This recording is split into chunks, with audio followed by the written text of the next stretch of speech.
E aí, pessoal, tudo bom? Vamos lá para mais uma aula nossa. Vamos falar hoje do dimensionamento dos condutores do CCM01 e dos demais circuitos das cargas motóricas, ok? Até a aula anterior aí, nós calculamos a demanda do nosso CCM, né? Ok? E achamos a corrente de projeto do CCM. Agora a gente tem que achar a corrente de projeto aí dos motores e achar os condutores, ok? Então vamos dar continuidade aí à nossa aula. Bem, para a gente fazer o cálculo aí, vamos fazer uma retrospectiva aí do que nós já temos em mãos. Então, o que eu tenho em mãos aqui já é a demanda do meu CCM1, lógico, do projeto que eu estou dando como exemplo para vocês. Me deu 217,44 kVA. Temos a corrente que nós já calculamos também. Se vocês olharem no vídeo anterior, vocês vão ver isso daí, né? Então nós temos uma corrente aí de 330,36 amperes, chamada corrente de projeto.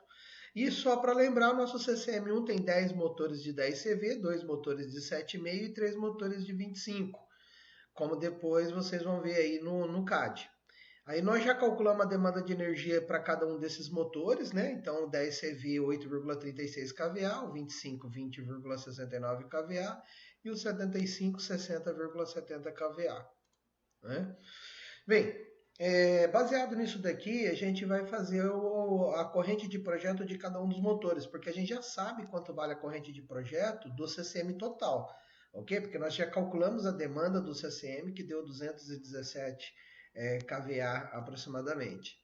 Então, a demanda por motor para nós, a gente tem essa situação. Então, a corrente do projeto vai ser a demanda em volt-ampere. Então, no caso de um motor de 10 CV, essa demanda é 8,36 kVA, ok? Dividido pela raiz de 3 e a tensão entre fases. Como nós estamos trabalhando com a nossa rede 220 380 volts, então nesse caso 380. Então a minha corrente para o motor de 10 CV me deu 12,70 amperes. O motor de 25 me deu 31,43 amperes e o motor de 75, ok? Me deu uma corrente de 92,22 amperes. Vocês depois podem conferir isso daí através da calculadora de vocês, para a gente só dar continuidade, ok? Bem, a partir daí, a gente sabe que a gente precisa determinar qual é o condutor ideal que a gente vai estar utilizando. Então, baseado aí no que a gente já tem, nós estamos usando uma fórmula prática, no qual eu falo que a minha corrente do meu condutor é a minha corrente de projeto dividido por dois fatores. Um chamado fator de temperatura e o outro chamado fator de agrupamento.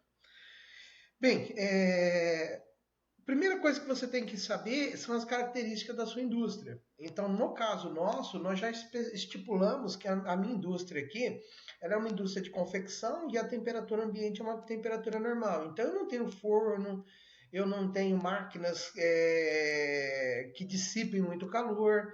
Enfim, a temperatura vai ser tranquila, né? Nós vamos usar sempre respeitando a NBR 5410. Então eu tenho 40% da taxa de ocupação dos meus eletrodutos, eletrocalhas, leitos ou perfilados, ok? Então nessa situação eu vou usar sempre um fator de temperatura alto e um fator de agrupamento também alto. Então tanto o FT quanto o FA também vai ser alto para nós. Por quê? Porque a gente tem uma tranquilidade na nossa instalação. Agora vamos supor que a instalação de vocês, na hora que vocês forem montar o memorial descritivo, ele é uma indústria que tem muito forno, os condutores eles estão muito próximos do telhado, o telhado é zincado, a temperatura é muito alta, então você usa os fatores de temperatura aí de 0,8, ok? Então 0,8 é ruim e o 0,9 é bom. E o 0,85 seria uma média, né? Então nem muito quente, nem muito frio, ok? Estaria dentro de uma média. O agrupamento é a mesma coisa, né? Então, por exemplo, se você tem lá um eletroduto e ele está congestionado, ou uma eletrocalha ela está congestionada, fator de agrupamento 0,8, né? Ok? 0,9 eu estou colocando uma taxa de ocupação de 40%. Bem, Baseado nisso daqui, agora eu vou achar a corrente do condutor baseado na corrente de projeto. Então eu peguei a corrente do projeto, que você já sabe, dividi pelo produto do fator de temperatura e o fator de agrupamento. Então, para o motor de 10 CV, me deu 15,68. Para o motor de 25, 38,80. E pelo motor de 75, 113,85 amperes. Ou seja, partindo disso daqui, eu tenho a corrente dos 3 motores para nós, tá?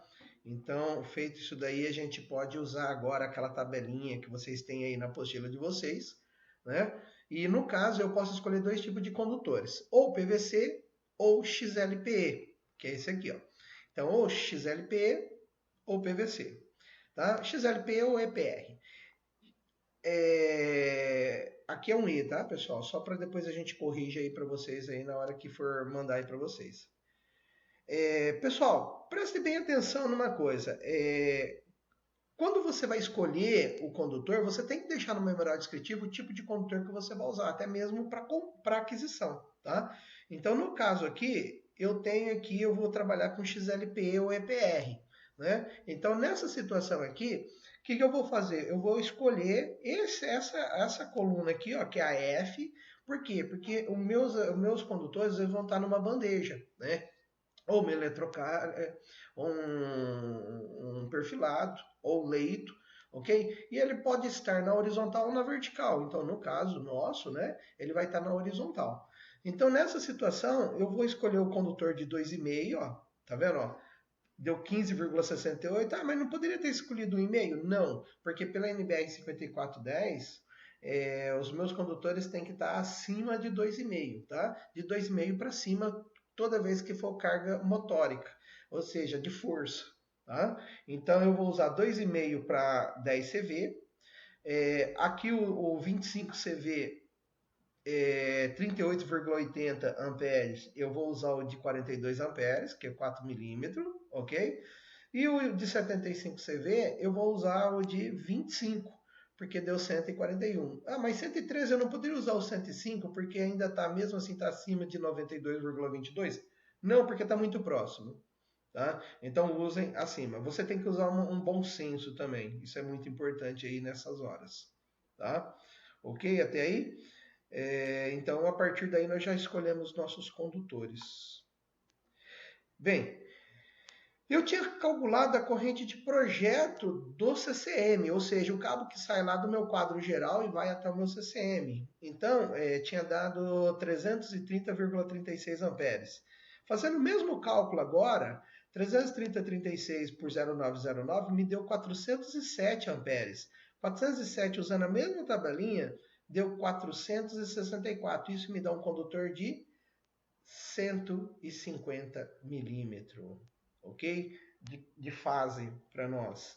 Então, a partir daí, a minha fase ela é de 150 milímetros, ok? Então, a ideia é essa daí. Vamos para o meu projeto, para a gente ver aí como que ficou a nível de projeto?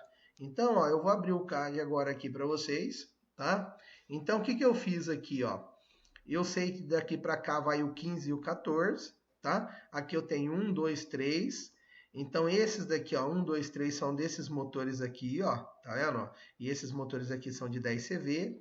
Esses motores aqui, ó, que é uma bolinha, ele é um motor de 75. Aí, ó, tá vendo, ó?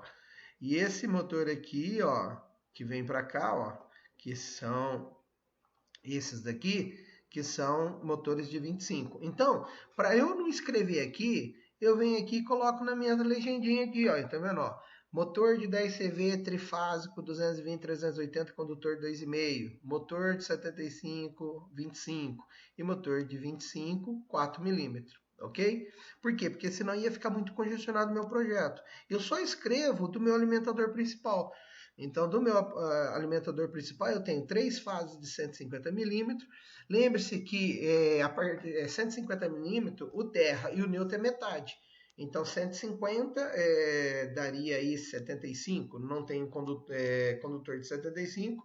Eu vou usar um terra de 70 e um neutro de 70 milímetros. Show de bola. ok? Nesse exato momento eu já fiz todo o dimensionamento, só falta agora dimensionar quais são as dimensões das minhas eletrocalha, leitos e perfilados, ok? Você tem que fazer a mesma coisa para o CCM2 e para o CCM3, é o mesmo procedimento. Bons cálculos aí para vocês e continuamos no nosso próximo vídeo.